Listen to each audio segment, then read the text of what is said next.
लेकिन जगदम्बा का आदेश था दुख भरा जीवन व्यतीत करने का, दुख भरा जीवन व्यतीत करता। इतना दुख जीवन व्यतीत किया, धीरे धीरे दुखों में बड़ा हो गया, पलते बड़ा हो गया, लेकिन फिर भी कोई सुख नहीं पाया, जीवन में कोई सुख नहीं पाया। उसका विवाह शादी हुआ, उसके पत्नी बच्चे भी नालायक निकल गए, बेकार निकल गए, नालायक निकल गए। यानी कुछ ने न पत्नी बच्चे का सुख पाया, न घर परिवार का, न नाते रिश्तेदार माता पिता, कोई सुख हुआ नहीं पाया। ये तपस्या माता जी जिसको सुखी बना करके भेजा, जगदम्बा ने इतना सुख दे दिया कि जिंदगी वो कभी छींक नहीं आवे, कभी छींक नहीं आवे, कभी दुख नहीं आवे, इतना सुख दे दिया कभी दुख नहीं आवे। अब सुखीवा अपने माँ के घर में गया, तमाम ढोल ताशा बजने लगा, ढोल नगाड़ा बजने लगा। इसके तत्पश्चात यानी जब ढोल नगाड़ा बजने लगा, तमाम खुशी दीपदान होने लगा, क्योंकि किसी बड़े घर में उसने जन्म लिया था। काफी दिन के बाद उस घर में कोई चिराग जन्म लिया था, सुखीवा जन्मा था। अब क्या था, अब जो सुखी था वो इतना सुखी था, न कभी देवी देवता का फोटो देखा था, न कभी मंदिर में गया था, कोई पूजा पाठ किया था, कोई नाम लिया था। उसको कोई आवश्यकता नहीं था, यानी उसको कोई जरूरत नहीं था, कोई जरूरत नहीं पड़ा। और जो दुखी था, एक जीवन में उसने कभी सुख नहीं पाया, भरपेट भोजन नहीं पाया, कभी काम काज करता, या तो कोई पैसा उसका छीन लेके चला जाता, या फिर कोई मतलब मारपीट के छीन लेता, या फिर कहीं गिर पड़ जाता, भरपेट भोजन नहीं कर पाता। काफी समय व्यतीत हो गया। जब काफी देर व्यतीत हो गया, एक दिन दुखीवा ने विचार किया, मेरा जब से जन्म हुआ है, मेरा तब से मैं कभी भरपेट भोजन नहीं खाया, नींद भर नहीं विश्राम किया, न भरपेट भोजन किया। इसके तपश्चात यानी मैं कभी कोई सुख नहीं पाया। हमको क्या करना चाहिए, जीवन भर हमने कमाया, जीवन भर कमाई किया, लेकिन भरपेट भोजन नहीं मिला, कोई सम्मान नहीं मिला। हमको क्या करना चाहिए, निराश हो गया, अपने जीवन से थक गया, निराश हो गया कि हमको कुछ नहीं चाहिए। उसके मन में विचार में आया कि वैसे भी हम दिन भर काम काज करते, लेकिन भरपेट भोजन नहीं कर पाते हैं, जोड़ते घटते हमारा जीवन व्यतीत हो जाता है। हम माता जी की भक्ति में लग जाएं। जो माता जी को दुखी बनाकर भेजा था, उसने विचार किया, हम जीवन भर हमने कोई सुख मिला नहीं, भरपेट भोजन नहीं मिला, वैसे नहीं मिलता है, क्यों ना माता जी की भक्ति में लग जाए। माता जी की भक्ति में दुखी हुआ जो था, माता जी की भक्ति में लग गया। माता जी घोर आराधना विनती प्रार्थना किया, इतना विनती आराधना प्रार्थना माता की, माता सिंहासन टगमगा गया, माता जी का सिंहासन टगमगाने लगा।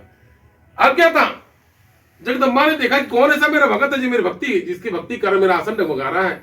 तो जगदम्बा ने देखा तो दुखीवा है, ये मेरी भक्ति क्यों कर रहा है। उन्हें जगदम्बा ने देखा इसका समय आ गया है, इसका समय आ गया, इसकी मृत्यु का समय आ गया है। अभी कुछ पल में जमराज अपने दूतों को भेजेगा, इसके प्राण को हरण कर लेगा। जगदम्बा ने आदेश दिया जमराज को, जमराज उसके प्राण निकालने के लिए तुझे जाने की आवश्यकता नहीं है, मैं स्वयं अपने रथ पे सवार होकर उसके प्राण को निकालने के लिए मैं स्वयं जाऊंगी। आप क्या था, तो माता जी थी, जगदम्बा थी। अब जगदम्बा अपने 108 घोड़े पर रथ पर सवार हो गई और नारद जी को भी संग में ले लिया। एक तपस्या और भैया लालचन से कहा, अति शीघ्रता पूर्वक चलो, कहीं उसका समय नहीं आ जाए, यानी मेरे दर्शन के पहले अगर उसकी मृत्यु हो जाएगी, उसके जीवन में आना, मृत्यु लोक में आना निरर्थक हो जाएगा। इसलिए अति शीघ्रता से चलो, विलंब न करो, अति शीघ्र चलो, उसको मैं दर्शन प्रदान कर दूं। जगदम्बा को बारंबार लगता कि मतलब हमने इसको जीवन में दुख दिया, हमने इसको दुख दिया, इसने मेरी भक्ति किया, मेरा आराधना किया, इतना त्याग तपस्या किया कि मेरा आसन टगमगा गया।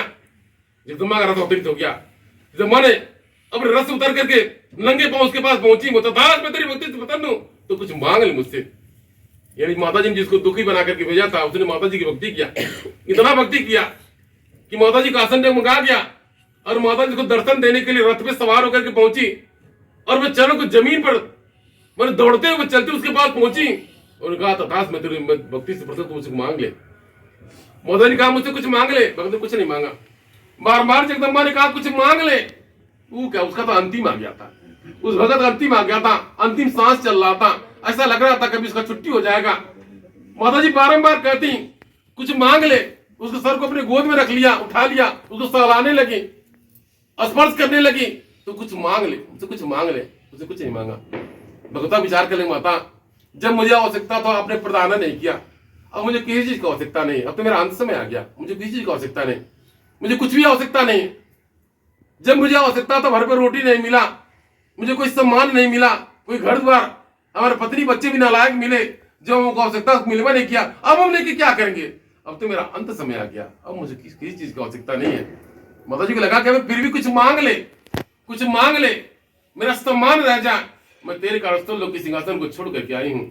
अब क्या था, माता जी को बारंबार यही लगता, हमने इसको दुखी बना करके भेजा, इसने मेरी भक्ति किया, आराधना किया, अब क्या था, जगदम्बा ने नारद जी से कहा, नारद हमने इसको जीवन में, इसको मृत्युलोक में दुखी बना करके भेजा, इसने मेरी भक्ति आराधना मिट्टी प्रार्थना किया, और जब हमने जिसको हमने सुखी बना करके भेजा उसने क्या किया, उसको चल करके देखने की आवश्यकता है। माता जी याद पड़ गया, हमने दो लोग को भेजा था, एक को दुखी बना करके भेजा था, उसने तो मेरी भक्ति किया, और जिसको हमने सुखी बनाकर उसने क्या किया,